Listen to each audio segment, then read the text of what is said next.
Hey everyone, James Baek here, and right now, today's video will be tips to team preview, which is something a lot of you guys requested, and I'm going to show you guys how I assess team preview, and there are definitely a bunch of different methods, and this video probably will help you to decide Pokemon to bring into battle, because team preview is very important, especially your leads, and it will determine what happens in the battle and your game plan throughout. This video won't be guaranteed to help you, but it should give you some tips and understandings to how the professional players do choose their team in team preview. So let us begin right away. Okay, we're gonna get started. And as you can see in team preview, the first thing I would like to do in team preview, and a lot of other players like to do this, is figure out which Mega Pokemon that your opponent most likely has. A competitive team will usually have up to 2 Mega Pokemon, and usually no more than that. So you want to figure out which Pokemon are Mega.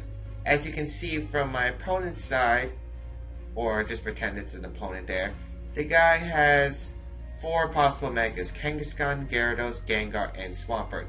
If your opponent has a team that has more than 2 possible Mega Evolutions, you usually want to rule out Pokemon that are viable without a Mega Pokemon, and you want to see which Pokemon usually do have a Mega Evolution. So, I can actually eliminate 3 options from here. I can eliminate the Gengar, the Gyarados, and the Swampert due to the fact that they're all viable otherwise, because Gyarados can be Dragon Dance or bulky Thunder Wave support. Gengar, usually Will-O-Wisp, Sludge Bomb, Shadow Ball support user, but also could be a Mega. Swampert is usually more common as a wide guard user, but Mega is powerful. Of course, there is also the option that your opponent has 2 Megas. Kangaskhan is most definitely a Mega. You never see normal Kangaskhan in VGC, so that's what you want to assume. So Kangaskhan is definitely a Mega, and the other 3 are possible Megas, but most likely aren't. So that would be the game plan and what you want to process through your mind. So let's go on to step 2. The second step to team preview is basically assess your opponent's Pokemon's roles and items. So basically, see what items they might have from what you can assume based off their team, what they can have to handle other threats. So, to be honest, this team can be very standard as well. Standard items are very useful. The Kangaskhan is obviously holding a Mega Stone. The Talonflame could be Life Orb, or it could be like a bulky set with like Charty Berry or something, or Choice Banded.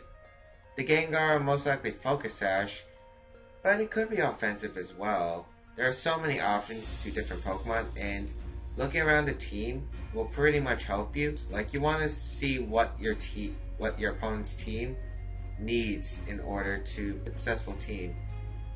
And the Swampert, fulfilling Wide Guard would probably be the most valuable role on this team, and probably carries Expert Belt, since Expert Belt's the #1 item Swampert has.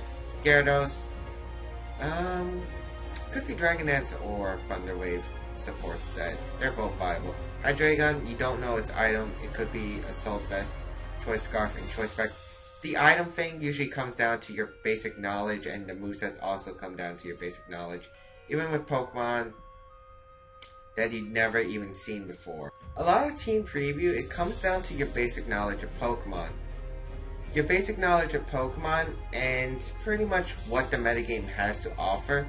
You really need to know basically all the things your opponent can have, especially for Pokemon you would never see in competitive Pokemon play, such as the Mischievous and Nosh brought to the US National Championship in 2013, and the Magmar from 2013 as well, from Sedgwick Park's Worlds team. They're very interesting Pokemon, and the items and the movesets you pretty much have to assume based off knowledge that you've acquired from studying. Pokemon, I know, even though it's studying, you really don't want to study even though it's school, but for competitive Pokemon, it's really necessary to know all the knowledge and basically learn what each Pokemon can do, what items they offer, It's also important to check the Pokemon Global Link to see the most common items on some of these Pokemon. As you can tell, there are definitely a bunch of options, and you can usually assume based on the Pokemon Global Link stats. Alright, let's move on to step 2, which is choosing 4 Pokemon that will work in the battle. As your leads, because leads are important, they will determine your advantage point right from the start of the battle. And here's one of the most common ways to pick a lead is usually deciding on 2 Pokemon that handle your opponent's team the most, that can deal with the threats on your opponent's team, most of the threats, or if not all of them. So I will give an example. As you can see, my team and my opponent's team. And my opponent definitely has a really great way to deal with my team. But I know that Tyranitar will pretty much be doing a lot of work because it is a Scarf Tyranitar. It does have superpower options. It also does look like that my Metagross would do some very nice damage as well. The only thing I would really have to worry about the lead would be if Swampert came out, which I can counter in the back with my Superior, and to be honest, it would be like, what do I want to bring as my last Pokemon, because Volcarona doesn't really do well against this team. Togekiss can do some work, but I think Scrafty would definitely be more helpful in this situation. You want to assess the Pokemon that will handle your opponent's team the most and give you the rolls you need. Scrafty would offer me Intimidate support, and it does give me fighting coverage against Kangaskhan and Hydreigon, and Knockoff will help against the Gengar. So that is my session of Team Preview, as you can pick Pokemon like that. So in summary of if you are going to pick the method where it involves picking 2 Pokemon that handle your opponent's team well, basically you want to have those 2 as a lead, and you want to make sure the Pokemon in the back can fulfill your role. This doesn't have to be your Mega Pokemon. You don't always need your Mega Pokemon in the battle. You just need to know what are the threats on my opponent's team, how do I deal with them, and what do I have in the back to deal with the rest of the Pokemon that my lead can't handle. So that will be pretty much how you handle Team Preview if you are going that method. There are other methods, and I'm about to show them. So method number 2, here it is. So another method in Team Preview, if you don't want to go the first method, is predicting what your opponent's lead will be. Basically, this is a mind game, and the mind games start in Team Preview. What do you want to bring? So basically, what my opponent will lead. And to be honest, I don't see any reason for him not to lead the Talonflame, since Talonflame does so well against this team. So my lead will probably want to deal with Talonflame a lot. And Talonflame plus, it would probably depend on what he thinks will lead. But I definitely see Talonflame as a lead. Probably he's going to prepare for the Kangaskhan as a threat.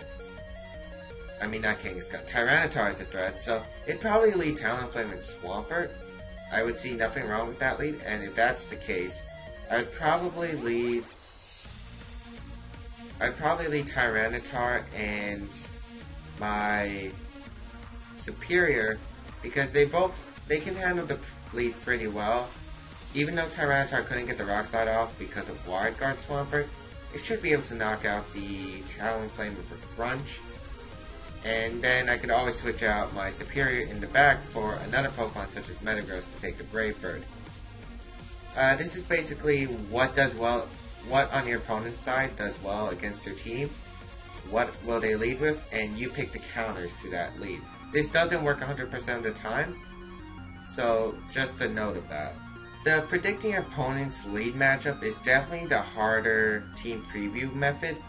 It's all about mind games, knowing your opponent, what would he lead with, and there are definitely a bunch of options. He does not have to lead the Talonflame. He could always save that in the back and do heavy damage, but it really just depends on what you think is going to happen. And if you can make those plays, chances are you should be able to predict the leads, or at least predict one of the Pokemon to lead. Because there's honestly no reason for my opponent not to lead Talonflame. That would be my mind game if I was actually playing this team, is I have nothing for Talonflame, and he knows that. He's probably going to lead with it, create some offensive pressure. The only threat to his Talonflame would be Tyranitar. They would usually lead with what's a big threat to your team. So Talonflame is the big threat to my team, and what handles the threats to Talonflame on his team, and what can handle that for him, that would be the Swampert. So it's kind of obvious I don't have much for Talonflame. I could lead Togekiss and Superior as well. That would also be an excellent lead if I did decide he's going to lead Talonflame and Swampert. But remember, this method isn't 100% correct. Your opponent's mind games, he could just be faking you out right now, and he could lead completely different. It is kind of a riskier play, especially since if you lead something that's completely different than what if your opponent leads something completely different from what you expect, and it could cost you the game, but it is one of those high risk, high reward options. Okay, third way to assess team preview. If your opponent has a strategy, aka Trick Room, Weather, Tailwind, etc., you do not want to have them set up, because then your opponent would have an advantage right from the start of the game. So you usually want to lead something that can deal with that method and usually disrupt it in some way. As you can see, my opponent would have a Trick Room team, so Trick Room definitely is going to be set up, and if my opponent can get the Trick Room up, he's going to be in a very nice position for pretty much the entire game. So I definitely want to make sure the Trick Room doesn't go up, but really it doesn't seem like I have a great way to deal with Trick Room, to be honest. However, I do know Scrafty does pretty well against most of this team, and Scrafty pretty much does really well against this team, and I think Togekiss, because his Pokemon are really fast. The only exception would be that Landorus, which most Trick Room teams run, would probably be Scarfed. So I'd probably go with Togekiss just to Air Slash flinch. Even though I'm relying on luck, I cannot really risk him going for Trick Room. If he goes for Trick Room, I pretty much know I lose. So you definitely want to make sure you lead something that can counter. If you're going to have, if the opponent has like Rain or something, if you have a Weather Pokemon, be sure to bring in the back, because it will disrupt the weather, and that will be nice for your advantage. So basically, what you want to do is disrupt your opponent's strategy, whether it's weather, Trick Room, or etc. You do not want them to set up, otherwise you will probably lose. Leading toward countering that strategy will pretty much help you in team preview. Do not let your opponent get up their strategy, and if you really can't find a way to disrupt your opponent's strategy, go back to one of the other methods, method 1 or method 2, and basically it's going to be up to playing from there, basically, since if you cannot counter your opponent's strategy, you're going to have to change your game plan with some smart switching and a lot of smart playing. So that is a thing to keep in mind. This is why you should have a solid team that can deal with a lot of these strategies: Trick Room, Weather, and stopping the Tailwind, setting up your own Tailwind, speed control, etc. Okay, so here's another option for team preview. What if my opponent has a team that doesn't have one strategy, but has multiple strategies and can have a lot of possible different combinations that I can't really predict the lead? Well, if your opponent has multiple strategies, as you can see in team preview, my opponent can either have very fast mode with Sun or a very slow mode with Trick Room. Basically, you want to go back to methods 1 and 2, basically either picking Pokemon that can handle your opponent's opponent's team the best, or picking a lead by predicting your opponent's lead. So, but with this kind of team where it has multiple different strategies, a bunch of different combinations, the best way to do is don't pick a lead that's super weak to one side. Let's say if I want to lead my Superior and my Mega Metagross, I'd be extremely weak to the Trick Room side of this team. And if I led Scrafty and Togekiss, I would be really weak to the fast, heavy hitting side of my opponent's team. So basically it comes down to don't pick a lead that works for your opponent's side, and not too weak to one strategy or one lead specifically. So I hope this video has helped you to pretty much see the different kinds of methods that people choose in Team Preview as their leads and the Pokemon they have in the back. These methods are not guaranteed to predict your leads, and it really comes down to your mind games versus your opponent's mind games. Remember, a lot of Team Preview comes basically from knowledge of the metagame and what kind of player your opponent is. If you don't know each of them, you're probably going to be in a disadvantage. Remember, just play smart. Think for a minute, what can my opponent do? What can he lead with? What are the possibilities his team has? What are the items? And this should help you gain pretty much a good picture of the battle. And you really want to be planning from the start of your lead to your game plan for the rest of the game. Remember, Team Preview is where the battle starts, and the leads is definitely one part of the battle. Even if you have an amazing lead, your opponent can still get the best of you through better plays than you. He can outpredict you and outmaneuver your leads. So leads are one part of the battle, and it depends on how you play from there. Leads can give a person a very nice head start from the battle, and if you lead right, you do already have the advantage. So even though these methods don't work 100% of the time, they might not even work 50% of the time, I hope this video has given you a better understanding about leads, and hopefully it has helped you guys. And maybe you guys can do some lead practice, definitely on Battle Spot. If you have a good competitive friend who would help you, that is definitely recommended, because picking your leads is very important in the Pokemon battle.